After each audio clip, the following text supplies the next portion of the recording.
Hey guys, Alexander with GymTech, and today we're going to be talking about the GymTech multi-mount 9mm suppressor.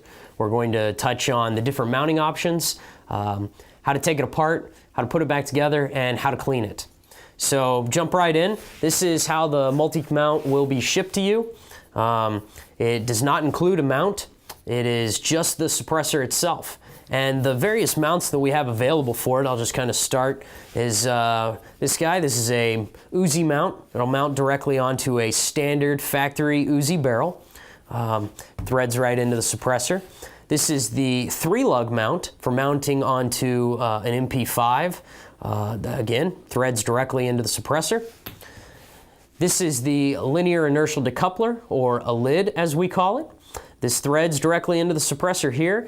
This is the part that'll thread onto your threaded barrel. So if you want to use this on, if you want to use your multi-mount on a Glock or an HK, an M&P, anything that's got a tip-up barrel design, a SIG, you're going to need this linear inertial decoupler. And this has a spring system inside of it, and we'll go over how to clean that as we take apart the multi-mount itself.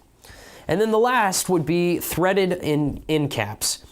This one itself is in 1/2-28. It just threads directly into the suppressor. You would use this one on guns like a Beretta 92 or the M9, a 9mm carbine, something with a fixed barrel that doesn't need it to tip up, you know, like a Glock. We have these in 1/2-28, 1/2-36, 1/2-32, 5/8-24 for use with subsonic 300 blackout. Most of the common thread pitches are available. It's extended and knurled, unlike our previous iterations of this, because it's much easier to get out of the suppressor with having this large surface area to grip on. So those are the mounts, and let's go over the suppressor itself. Now the multi-mount is, again, it's rated for full auto 9mm. It's rated for subsonic 300 blackout, subsonic 9, supersonic 9mm. So the new multi-mounts have a removable end cap here. To get that out, we're going to use our handy dandy pin spanner wrench and just put it in these holes here and loosen it up like that. Now once you get it loose, you want to make note on this. After you've shot it a while, you want to inspect this, look for any signs of bullet rub. You'll see, you know, it'll look like copper has rubbed up this, against the side of it. You'll see it here, or you'll also see it on the face of the suppressor. And if you see that, that is a telltale sign of misalignment. Something went wrong when you were putting that suppressor on your firearm. So check that out. And then I like to take it and just do that. Now again, this is a brand new suppressor, so what I just did there is probably not going to happen on a well-used multi-mount. It's going to be a little stuck. So something you can do is use a dowel rod to help push those baffles out of the end. When you do something like that, you want to treat it nicely. You don't want to get crazy with it. You don't want to just sit there and pound on it. You don't want to break your dowel. You don't want to mess up one of the baffles. Just do it kind of gingerly. So once you get that out, you're going to kind of inspect your tube. You know, the tube is the most important part of your suppressor. That's where the serial number is. You don't want anything to happen to that tube. If you have a baffle strike, that's not as bad as blowing the side out of your tube or crushing your tube or, I don't know, cracking your tube, whatever somebody might do to it. You really don't want to do it to the tube. So inspect your tube, take a look. I don't see any holes. I don't see any cracks. Everything looks good, perfect. Look at the threads here. Doesn't look like any of the threads are, you know, messed up at all. You're going to want to clean those, brush those off with a brass brush and some CLP. Look inside. It's going to be a little dirty. You're going to want to use a you know, a soft bristle brush, standard GI cleaning brush with some CLP on it, and clean that up. The other option, of course, is to soak your suppressor in a mixture of automatic transmission fluid and mineral spirits. If you can get your suppressor apart, I would say soak each piece individually in that concoction. If you can't, soak the whole suppressor and see if that helps you get it apart. Once you've done that soaking overnight, then you can start to clean the suppressor, or you can go the standard CLP route. Now that we've gone over the tube, we're going to start hitting the baffles. So this is a titanium blast baffle. You know that it's the blast baffle because it has this hole in the top here, or the side, however you want to look at it. And it doesn't have any indexing tabs on the bottom. So blast baffle means that it will be going in first. It'll go in the back of the suppressor. It's going to be taking the blast from the barrel. You're going to inspect that. It looks okay, looks good, or it's covered in carbon. I can't tell if it looks okay, so I'm going to have to clean it. We're set that aside. And then you have all of your other baffles. And all of these are pretty standard K-baffle design with your indexing tabs, your relief cuts in the back here and in the front. And all right, good, I have them all. There's 5 of them. That's good, didn't lose any. They're gonna be dirty. They're not gonna look like this. Again, these are brand new. After you fire yours, they're gonna be dirty. You know, after 500 rounds, we'd expect them to look like this. After 2,000 rounds, we would expect it to look like this. And then after 50,000 rounds, we would expect it to look something like this. So that gives you kind of an idea. And the last baffle that you want to be aware of is the front baffle, which does not have any indexing tabs on it here.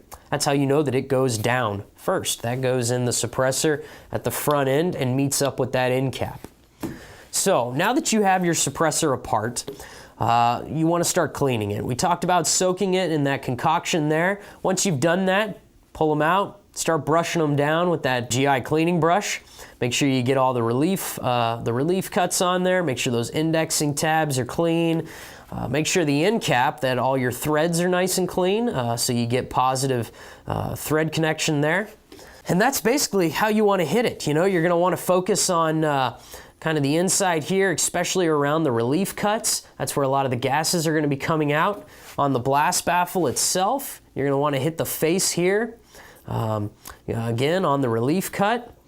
And make sure these indexing tabs are there. Make sure that they can be nicely interlocked with the other baffles. Positive contact there.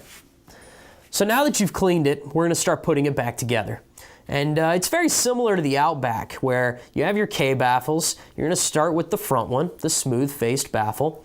And for this one, I like to start with the relief cut pointing away from me. So set it down, and there it is. There's the relief cut pointing away.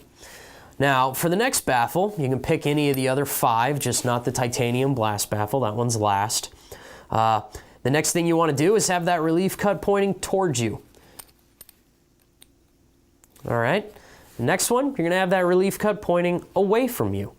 And the reason you're changing up these relief cuts is because what those relief cuts do is they are what help direct the gases that come out after the bullet uncorks from the barrel. So all the hot gases coming after the bullet stay inside of your suppressor.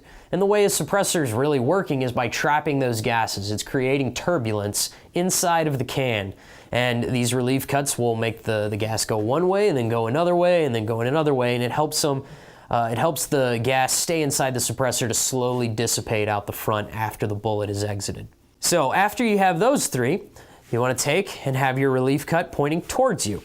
And you can see that on each of these baffles, there is only the 2 indexing points and the 2 points that they made up to.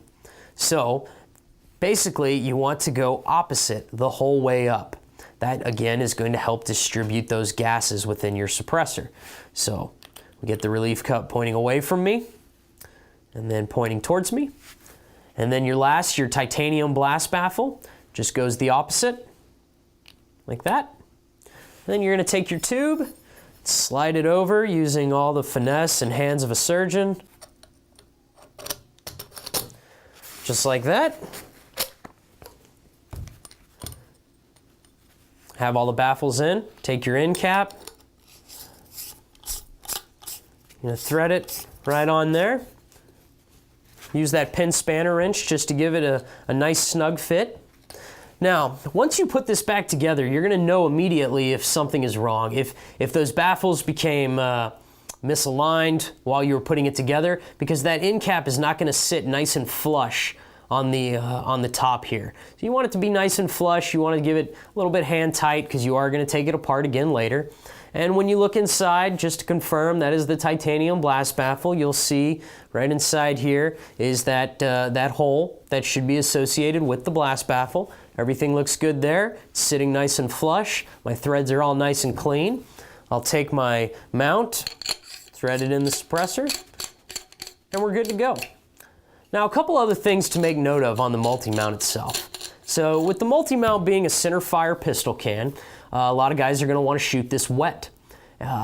If you're shooting 9mm and you want to shoot it wet, what you should do is take either white lithium grease or petroleum jelly, get some on your finger, just a little dab, maybe the size of a little bit bigger than a pea, maybe the size of an acorn.